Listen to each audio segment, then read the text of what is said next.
Assalamualaikum warahmatullahi wabarakatuh. Waalaikumsalam warahmatullahi wabarakatuh. Selamat pagi anak-anak. Pagi Bu. Apa kabar hari ini? Tidak baik. Sebelum itu kita absen dulu. Ya. Siapa yang di sini tidak masuk? Mahesa Bu, Mahesa gak masuk. Haidan. Oh, oke banyak yang nggak masuk. Sebelum pembelajaran kita membaca basmalah dan doa sebelum belajar. Dimulai. Bismillahirrahmanirrahim. Raditu billahi rabba wa bil islami dina wa bi Muhammadin nabiyya wa rasulah. Rabbi zidni ilma warzuqni fahma. Amin. Oke, Ibu akan menerangkan tentang materi teks berita. Apa itu teks berita? Siapa yang di sini tahu teks berita itu apa? Nggak tahu Bu, belum tahu. Oke. Teks berita adalah teks yang menyampaikan kabar atau informasi mengenai peristiwa kepada faktual dan aktual kepada masyarakat. Faktual artinya sesuai fakta dan tidak mengada-ngada. Sedangkan kalau aktual artinya hangat atau baru saja terjadi. Sifat faktual pada berita dibuktikan dengan adanya keterangan dari orang-orang yang terlibat. Contohnya pada kejadian gempa bumi di Cianjur. Sedangkan kalau sifat aktual pada berita disampaikan secepat mungkin supaya informasinya tidak basi. Contohnya berita mengenai Elon Musk yang menggunakan kain batik boba di Sulawesi Tengah pada perhelatan B20. Selanjutnya, tujuan dan fungsi teks berita. Tujuan teks berita yaitu untuk memberikan informasi terkini, membantu masyarakat untuk lebih waspada, serta sebagai dasar pembalian keputusan. Contohnya, memasuki penghujung tahun. Kemudian beberapa daerah diguyur hujan dan angin kencang. Berita juga berfungsi sebagai dasar pembalian keputusan, sebagai alat kontrol sosial dan lain-lain. Contohnya, berita mengenai kenaikan harga BBM membuat masyarakat beralih menggunakan transportasi umum. Kemudian, unsur-unsur teks berita. Unsur-unsur teks berita ada 6. Yang biasa kita kenal itu 5W, 1H. Biar lebih gampang, kita bisa mengingatnya dengan adik simbol. Yang pertama, apa atau who. Apa yaitu kata yang digunakan untuk menjelaskan bukan Bu. Iya, rumah apa atau buat salah maaf. Itu kata yang digunakan untuk menjelaskan peristiwa yang terjadi. Yang kedua, di mana atau where. Di mana yaitu kata yang digunakan untuk memberitahu lokasi peristiwa itu terjadi. Yang ketiga, kapan atau when.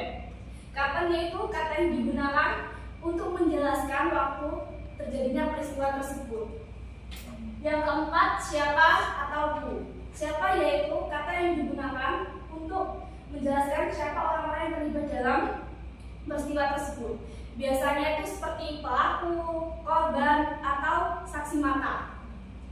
Yang kelima, mengapa atau why. Mengapa yaitu kata yang digunakan untuk jawaban dari mengapa dan dari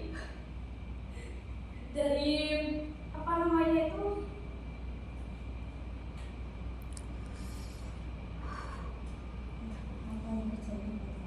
penyebab, alasan, atau latar belakang. Yang keenam, bagaimana atau how. Bagaimana yaitu kata yang digunakan untuk menjelaskan proses terjadinya peristiwa atau suasana terkini. Selanjutnya, struktur teks berita. Struktur teks berita itu ada 3. Yang pertama, kepala berita. Yang kedua, tubuh berita. Yang ketiga, ekor berita. Yang pertama, kepala berita. Kepala berita adalah bagian awal yang memuat banyak informasi penting, yaitu kapan, di mana, siapa, dan apa. juga disebut dengan line, orientasi, atau teras berita.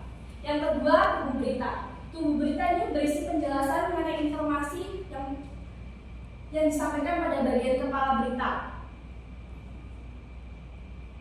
Yang ketiga, ekor berita. Ekor berita ini mencantumkan informasi yang bersifat tambahan. Selanjutnya, kaidah kebahasaan teks berita. Yang pertama, bahasa baku. Bahasa baku yaitu bahasa yang bersumber pada Pedoman Umum Ejaan Bahasa Indonesia atau PUPBI dan Kamus Besar Bahasa Indonesia atau KBBI. Contohnya, ratusan pasien COVID-19 mengantre di lobi Wisma Atlet. Bahasa bakunya adalah mengantre. Yang kedua, kata kerja mental. Kata kerja atau verba mental adalah kata yang menerangkan tanggapan, pemikiran, perasaan, serta perbuatan yang tidak bisa diamati secara fisik. Contohnya, warga mengkhawatirkan kondisi rumah mereka sehingga tidak ingin berpindah ke pengungsian. Itu mengkhawatirkannya. Ya. Yang ketiga, kondisi penerang. Kondisi penerang adalah kata yang menerangkan pernyataan sebelumnya. Biasanya kondisi ini digunakan dari kalimat langsung ke kalimat tidak langsung. Contohnya, Kepala BNPB mengatakan bahwa pengungsi sudah dapat kembali ke rumah karena banjir telah surut. Yang keempat, kalimat langsung adalah kalimat yang mengutip seseorang sama persis tanpa menambah atau mengurangi ujaran yang disampaikan. Contohnya, karena beberapa hari ini cuaca agak ekstrim, masyarakat diminta siap sedia, kata Wakil Gubernur DKI Jakarta Ahmad Riza Patria. Yang kelima, kondisi temporal. Kondisi temporal adalah kata penghubung yang menandai keterangan waktu. Contohnya akhirnya, terus akhir, sejak, awal, setelah, kemudian, dan lain-lain. Kemudian jenis-jenis teks berita. Jenis-jenis teks berita ada 5. Yang pertama, berita langsung atau straight news. Yang kedua, berita opini atau opinion news. Yang ketiga, berita interpretatif atau interpretative news. Yang keempat, berita mendalam atau depth news. Yang kelima, berita investigasi atau investigation news. Yang pertama, berita langsung atau straight news adalah jenis berita yang biasanya ditulis secara to the point, lugas, dan ringkas. Berita langsung berisi faktual atau informasi terkini, terhangat, dan menarik. Straight news atau berita langsung mempunyai 2 macam, yaitu hard news dan soft news. Hard news adalah berita yang penting, paling terkini, terbaru, dan harus segera disampaikan kepada masyarakat. Soft news adalah berita ringan yang biasanya memberikan informasi tentang kisah kemanusiaan. Yang kedua, berita opini atau opinion news. Berita opini atau pendapat adalah berita yang berisi laporan pandangan seseorang mengenal suatu hal, ide, kreatif, pemikiran, apapun komentar terhadap sesuatu yang penting. Berita opini biasanya bersumber dari para ahli, cendekiawan, profesor, pejabat, dan lain-lain. Berita interpretatif atau interpretative news adalah berita yang dikembangkan melalui pendapat atau penilaian wartawan berdasarkan fakta yang ada. Yang keempat, berita mendalam atau depth news adalah berita yang dikembangkan berdasarkan pendalaman dari suatu peristiwa. Yang kelima, berita investigasi atau investigation news adalah berita yang dikembangkan berdasarkan penyelidikan atau penelitian dari berbagai sumber yang ada. Yang terakhir, cara membuat teks berita. Langkah-langkah untuk membuat teks berita yang efektif. Yang pertama, memilih dan mengumpulkan informasi. Dalam membuat suatu teks, langkah pertama yang harus kita lakukan adalah menentukan topik teksnya. Kamu bisa memilih topik yang relevan atau yang sedang viral sehingga menarik untuk membaca. Selanjutnya, mulai mengumpulkan informasi dari berbagai sumber terpercaya. Teks berita ini kan sifatnya faktual, jadi harus benar-benar berdasarkan data dan fakta. Untuk mendapatkan informasi, kita bisa melakukan wawancara atau observasi langsung ke lokasi kejadian. Selanjutnya, 2. Menentukan unsur dan struktur berita. Supaya teks berita yang kita buat itu jelas dalam riset, kamu bisa menggunakan unsur-unsur yang ada dalam teks berita, yaitu 5W, 1H. Pastikan berita mencakup elemen tersebut agar tidak bertele-tele. Yang kedua, menulis judul yang menarik. Judul berita harus dibuat singkat, jelas, dan langsung menggambarkan isi berita. Kita juga bisa menggunakan kata-kata yang menarik perhatian membaca. Yang keempat, menggunakan tata bahasa yang baik dan benar. Dalam menulis teks berita juga harus memperhatikan tata bahasa dan ejaan. Jangan sampai ada kata yang typo atau kalimat yang kurang efektif, karena hal ini dapat mempengaruhi kredibilitas teks yang kita buat. Yang kelima, menghindari bias. Terakhir, jaga agar berita tetap objektif tanpa memihak. Sertifikasi semua informasi sebelum dipublikasikan serta menjaga kerahasiaan sumber jika memang diperlukan. Terima kasih atas perhatiannya. Sampai di sini mau bertanya? Enggak. Kalau gitu, kalau tidak ada yang bertanya, Ibu akan memberikan tugas kelompok buat kalian. Satu kelompok berisi 2 orang, pas ya 2 orang. Oke. Apa Bu?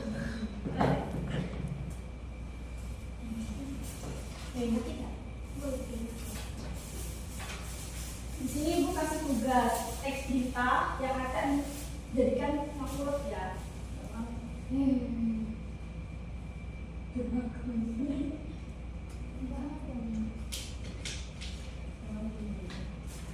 Boleh dibuka Bu? Ya. Kamu mau saya? Ini bisa. Yuk. Ini bisa dulu.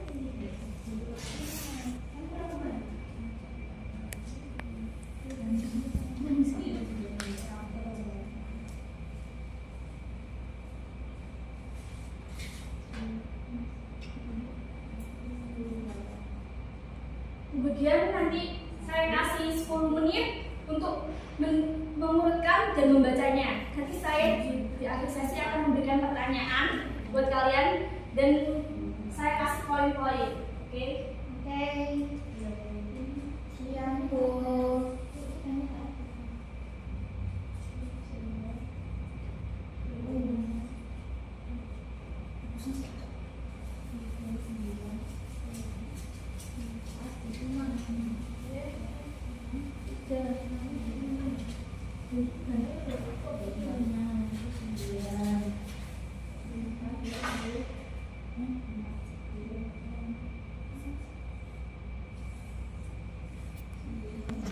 Bu, 4-nya udah ada, Bu. Klik mungkin. Bu, 4-nya hilang. Ada. Oke, silakan Bu. Silakan urutkannya. Sudah, sudah, Bu. Sudah. Obat kelompok 1 sudah?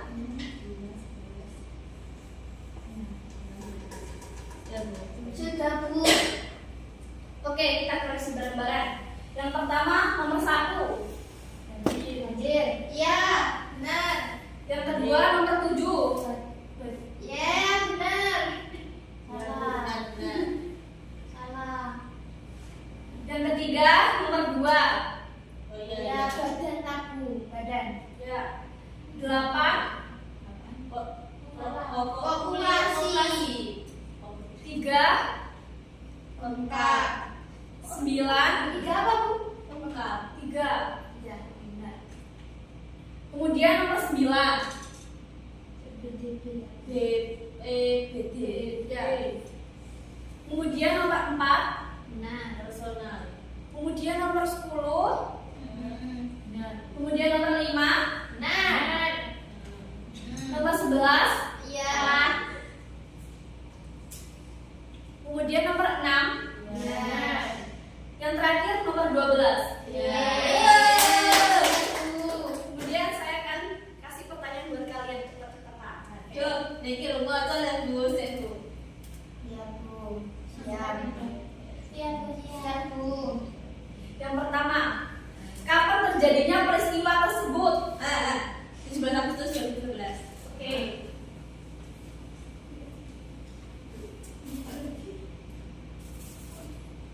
Jam 23. Ayo, salah. Benar Bu, benar. Benar, Bu. Ah, Bu.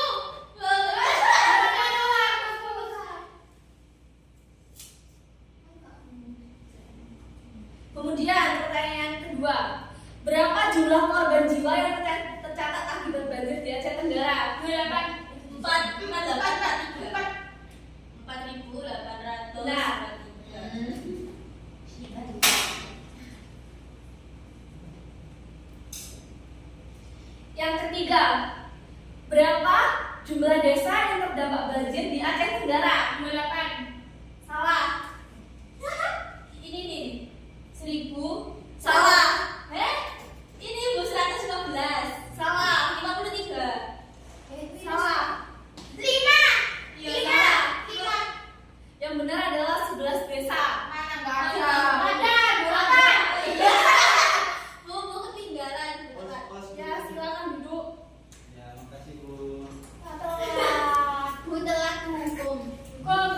Ya, nanti dari pasti ada. Aku balik. Yang pertanyaan terakhir. Mana yang lain? Pukul berapakah terjadinya banjir terjang? Ini 21.00. ya benar. Berapa? Oke, pemenangnya adalah kelompok 1. Saya di sini akan membagikan ini buat kelompok 1. Lah, yang mana?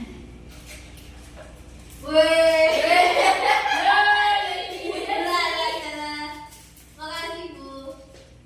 Hadiah yang buat Sekarang yang telat harus bisa menyimpulkan apa yang dari teks berita, materi tentang teks berita menyimpulkan. Ayo Hanif, Naldi, ngapain Bu? menyimpulkan dari materi teks berita yang kalian bisa pahami. Ayo, Hubungan yang lain aja Bu. Jangan menyimpulkan Bu. kejar itu. Bu, telat lagi Bu. Banyak yang telat. Silakan duduk. Bu, nggak boleh duduk, bukan? Maju, maju. Cuma tunggu coy. Siapa yang bisa menyimpulkan? Saya. Ya apa? Teks berita adalah menyampaikan informasi secara faktual dan aktual. Faktual sesuai dengan fakta. Kalau aktual itu secara langsung. Oke, kamu? Teks berita adalah teks yang menunjukkan terkait suatu hal atau peristiwa yang terjadi pada saat itu atau yang telah lampau. Kalau yang telah lampau berarti dia aktual. Kalau misalnya yang berarti faktual. Oke, benar sekali. Sebelum itu, kita baca hamdalah dan doa sesudah belajar. Dimulai.